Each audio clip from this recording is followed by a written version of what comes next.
graphic of retired couples, like who are kind of young at heart, who are buying these cars and they're actually going to places. Like that catalog that you're perusing, virtually every shot in there is in foreign country.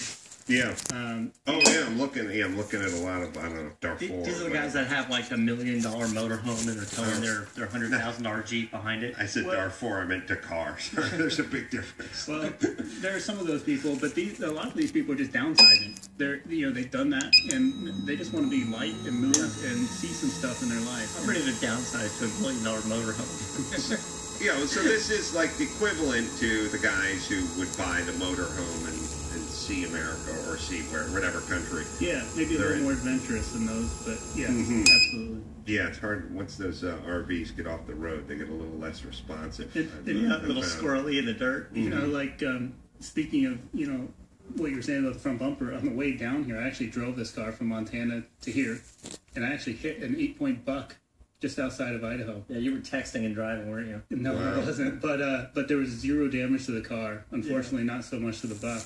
But had that happened in a foreign country and they've gone through the radiator, you could be in a real tight spot. Really? That buck was wishing for a Chinese plastic bumper knocked off. Something Jeff's gonna. Poor man's 911. Jeff's gonna look up for the Fiat. You don't remember the Fiat X19? No, well, you gotta show it to me. They don't remember. The Fiat X19. Oh yeah, yes, I did. They had the aftermarket weird intake, like F1. Because the engine was and it had like they had the F1 snorkel. Yeah, like on the roof.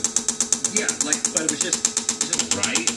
And then I called up Chip Booze, and I said, "You got one of those Kevlar guys, or one of those glass guys, or the carbon fiber guys?" And he's like, "Yeah, I got a good carbon fiber guy." And I was like, "Good, I'm going to drop him off this weird thing, and he's going to make me one out of carbon fiber." And he said, "Yeah, all right." And I drove it down to the place, and I just gave it to him. I said, "Just make me one of these." And he said, yeah, come back in 2 weeks. And came back in 2 weeks, and I mounted it up. And How did it look? It looked pretty killer. I don't know. We probably have pictures of it somewhere. Like Jay probably had a bunch of pictures of it somewhere. I didn't cut out the Lexan. Okay. I drilled holes in the Lexan with like a paddle bit, but it brought a lot of cold